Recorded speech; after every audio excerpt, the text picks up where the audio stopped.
My husband abandoned me to attend the luxury wedding of his brother and his wealthy fiancé while I was 9 months pregnant. Stop whiling, you have managed. I filed for divorce. Then I found out his brother's finance was actually. My name's Grace, and I used to think I had it all figured out. A great job as head of marketing, a loving husband William, and a comfortable life. I was paying off our mortgage with my own salary, feeling pretty damn proud of myself for being financially independent. Family was a big part of our lives too. William had a younger brother Tom, and their mom Lily was always around. Their dad had passed away years ago, so the boys made it a point to look after her. I found it touching, honestly. It made me love William even more, seeing how he cared for his family. Lily seemed to like me well enough at first. We'd chat over coffee during family gatherings, and she'd always ask about my work. Willie Amiding, she'd say, nodding approvingly. Sounds important. It felt good to have her approval. I wanted to fit in with William's family, to be part of their tight-knit group. Our first few years of marriage were filled with weekend barbecues, holiday dinners, and impromptu game nights with the extended family. I remember one Thanksgiving, all of us crammed around Lily's dining table, laughing and talking over each other. "Pass the gravy, will you?" William's uncle bellowed from the end of the table. "You've had enough gravy, old man?" Lily shot back, but she was grinning as she handed over the boat. I looked around the table, taking in the familiar faces, feeling a sense of belonging. This was my family now too. The first crack started to show during a New Year's Eve party at Lily's house. I was in the kitchen, refilling my glass of wine, when I overheard Lily talking to William and Tom in the living room. "Did you see what Carol's wearing?" Lily snickered. "That dress must have cost all of $5. I froze, my hand on the bottle. Carol was William's cousin, a single mom struggling to make ends meet. "I'm just saying," Lily continued, her voice dripping with disdain. "Some people should know their limits. Don't try to play with the big boys if you can't keep up." I felt my cheeks burn with secondhand embarrassment. This wasn't the warm, welcoming family I thought I knew. I peeked around the corner, watching as Lily leaned in conspiratorially to her sons, all three of them giggling like schoolchildren. As time went on, I couldn't ignore the growing unease I felt around Lily. What I'd initially brushed off as harmless teasing started to look a lot more like meanness. And it wasn't just Carol who was in her crosshairs. At every family gathering, Lily would huddle with William and Tom, their heads close together as they whispered and snickered. Their eyes would dart around the room, landing on various relatives and friends before they'd burst into muffled laughter. One Easter Sunday I couldn't take it anymore. Lily was holding court in the living room, William and Tom flanking her like loyal subjects. "Did you see Janet's new car?" Lily was saying, her voice low but not low enough. "Probably got it from the buy here pay here lot. I bet she'll be paying it off until she's 80. Before I knew what I was doing, I was on my feet, marching over to Lily's little group. "Hey," I said, my voice sharper than I'd intended. "Don't you think that's a bit much? Janet can probably hear you." The room went silent. Lily's eyes narrowed as she looked up at me. Well, she said, her voice dripping with sarcasm. "Looks like we've offended your delicate sensibilities, Grace." William and Tom exchanged uncomfortable glances. "I just think it's rude," I pressed on, my heart pounding. "Why do you always have to put people down?" Lily's fake smile disappeared. "If you don't like it, you don't have to listen. Why don't you go sit somewhere else?" I felt like I'd been slapped. I looked at William, expecting him to back me up, but he just stared at the floor. "Fine," I said, my voice tight. "I will." From that day on, family gatherings became a special kind of hell. I'd sit alone nursing a drink while William stuck to his mother's side like glue. He'd throw me apologetic glances now and then, but he never came to sit with me. "Why don't you ever stand up to her?" I asked him one night after a particularly awful dinner. William sighed, running a hand through his hair. "She's my mother, Grace. What do you want me to do? I want you to tell her she's being cruel. I want you to have my back." But he never did. And slowly I started finding reasons not to go to these family events. Work emergencies, migraines, anything to avoid the cold stares and whispered insults. Then, just when I thought things couldn't get more complicated, life threw me another curveball. I was pregnant. I stared at the little plastic stick in my bathroom, my heart racing. 2 pink lines, clear as day. "William," I called out, my voice shaky. "Can you come here?" He appeared in the doorway, his face concerned. "What's wrong?"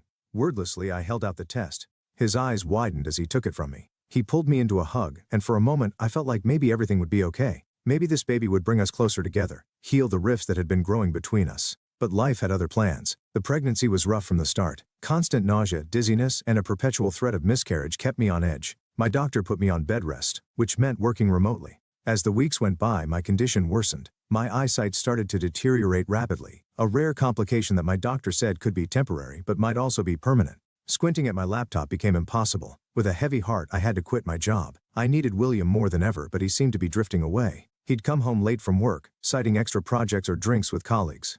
More often than not, I'd fall asleep alone, the echo of the front door closing jolting me awake in the middle of the night. The day of my C-section arrived faster than I expected. My eyesight had worsened to the point where the doctors insisted on the procedure. Natural birth was just too risky. As I lay on the cold operating table, my heart raced with a mix of excitement and fear. "Where's William?" I asked the nurse, my voice trembling. She gave me a sympathetic smile. "Your husband's in the waiting room, dear. He said he'd rather stay there."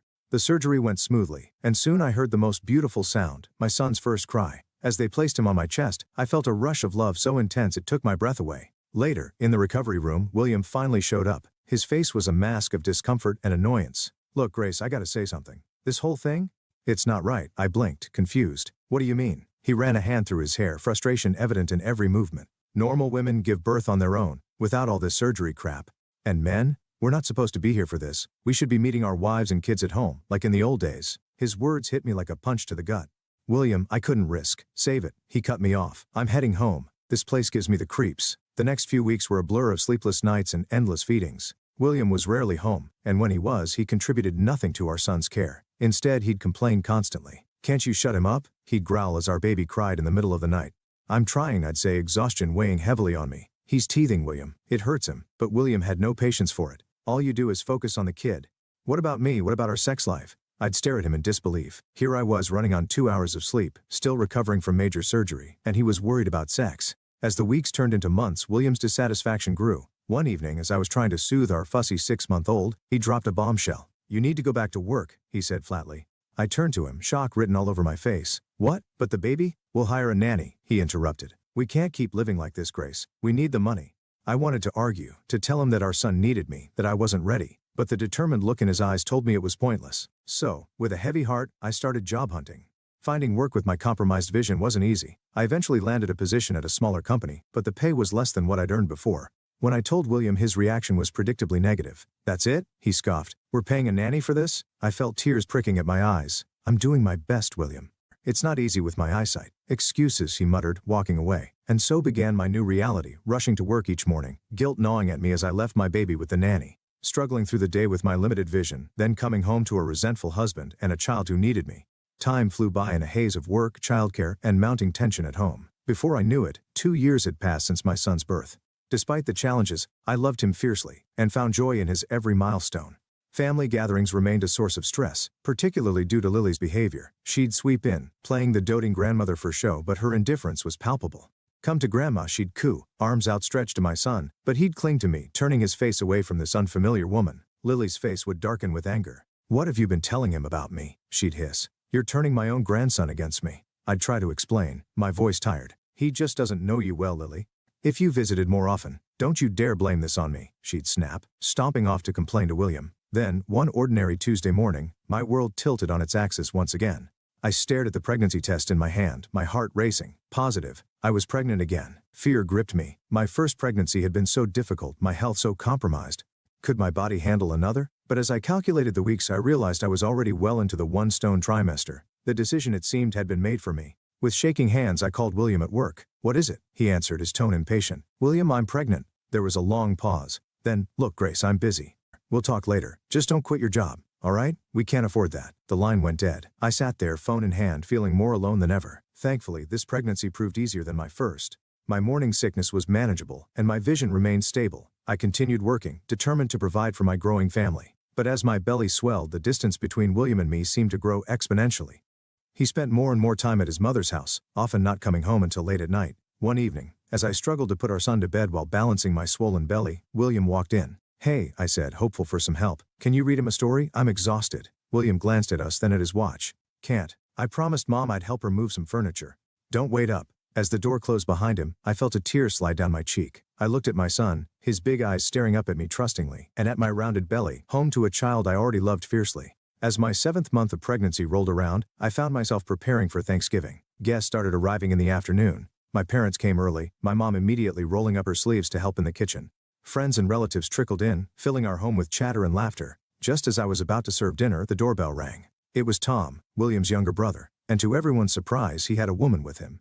"Everyone, this is Melissa," Tom announced, beaming. "My fiancé." The room fell silent for a moment before erupting in congratulations. I plastered on a smile, trying to ignore the twinge of jealousy at the way William's eyes lit up at the sight of his brother's happiness. Lily arrived shortly after, her eyes widening as she took in Melissa. "Well, well," she said, her voice dripping with approval. "Aren't you a sight for sore eyes?" Throughout dinner, Lily fawned over Melissa, peppering her with questions and hanging on her every word. I tried to focus on being a good hostess, but I couldn't help overhearing their conversation. "So Melissa," Lily said loudly, ensuring everyone could hear, "Tom tells me you're a manager at National Bank. How prestigious." Melissa nodded, looking slightly uncomfortable. "Yes, I've been there for about 5 years now," Lily beamed. You must be doing very well for yourself, unlike some people who can only pop out babies and breed poverty," she added, throwing a pointed look in my direction. I felt my cheeks burn with humiliation. My mother tensed beside me, ready to speak up, but I placed a hand on her arm, silently pleading with her not to make a scene.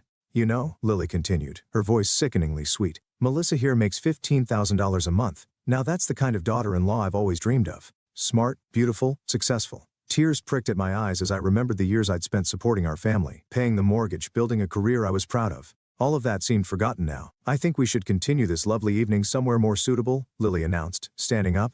"Melissa dear, why don't we all go to that new restaurant downtown?" My treat, of course. Before I could process what was happening, Lily, William, Tom, and Melissa were heading for the door. William didn't even glance back at me as they left. The remaining guests shifted uncomfortably in their seats, the festive mood thoroughly ruined. One by one they made their excuses and left, leaving only my parents behind. They offered to help me, but I refused, saying that they needed to rest themselves. Finally alone, I sank onto the couch and let the tears flow freely. Hours passed as I sobbed, my hand resting on my swollen belly, wondering how my life had come to this. It was nearly dawn when I heard the front door open. William stumbled in, reeking of alcohol and cigarette smoke. He didn't say a word as he made his way to the bedroom. With shaking hands, I picked up my phone and opened social media.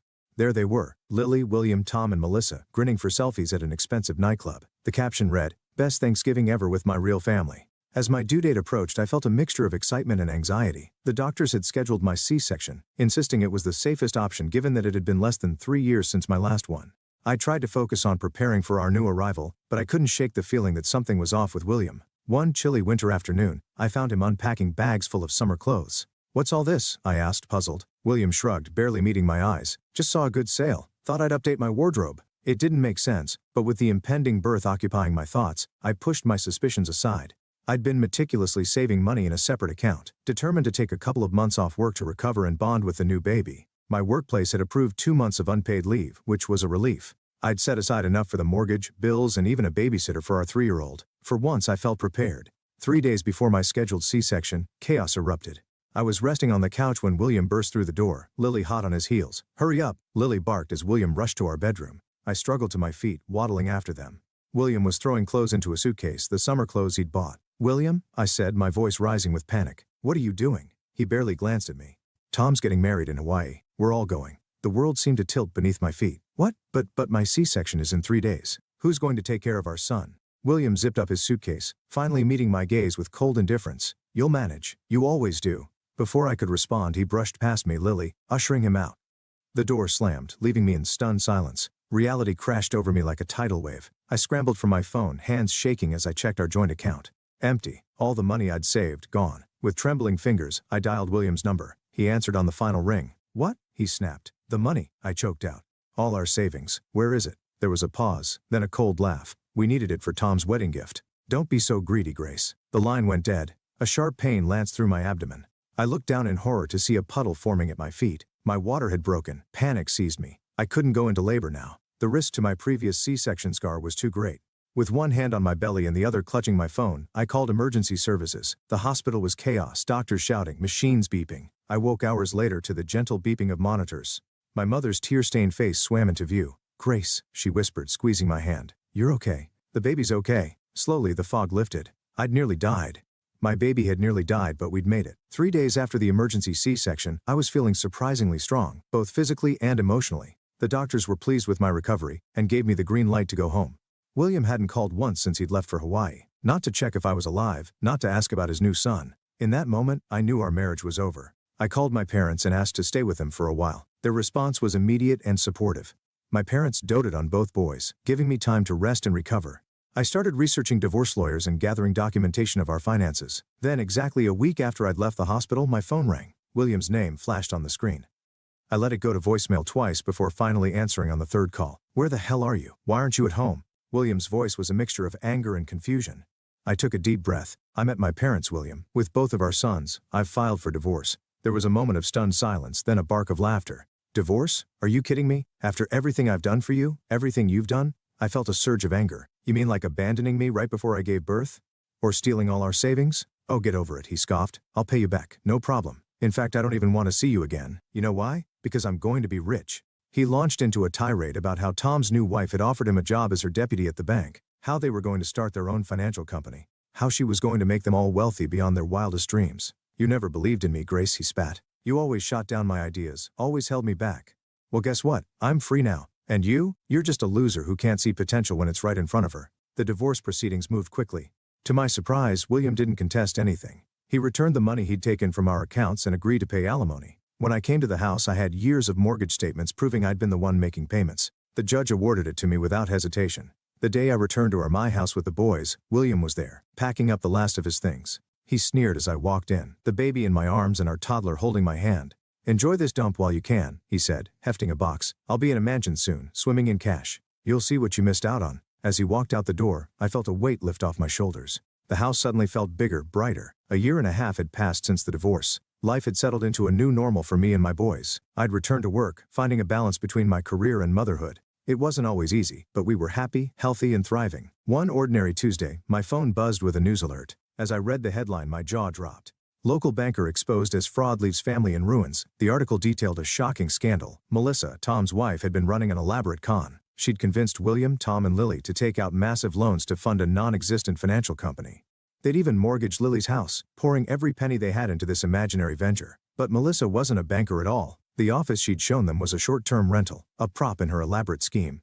She'd disappeared with $1 million, leaving behind a trail of forged documents and broken dreams. To make matters worse, I discovered they'd taken out an additional loan to fund Tom and Melissa's lavish Hawaiian wedding, the very event William had abandoned us for. As I read on, a mix of emotions washed over me: shock, confusion, and, I'll admit, a twinge of satisfaction. The consequences were severe. Unable to repay their debts, they lost everything. Lily's house, their cars, even their personal belongings, all seized by creditors. They were left with nothing but mountains of debt. I heard through the grapevine that Lily had been forced to take a job as a cashier, just to afford a tiny apartment and groceries. William and Tom were in similar straits, their dreams of wealth and success shattered. I was beyond grateful that I divorced William when I did. My children and I were safe, unaffected by the financial disaster that had befallen my ex-husband's family. Just when I thought I'd put it all behind me, my phone rang. Lily's number flashed on the screen. Against my better judgment, I answered. Grace? Lily's voice was small, a far cry from her usual imperious tone. We need your help. She launched into a plea, asking if they could stay with us. The children need their father and grandmother, she insisted. You can't leave family in trouble.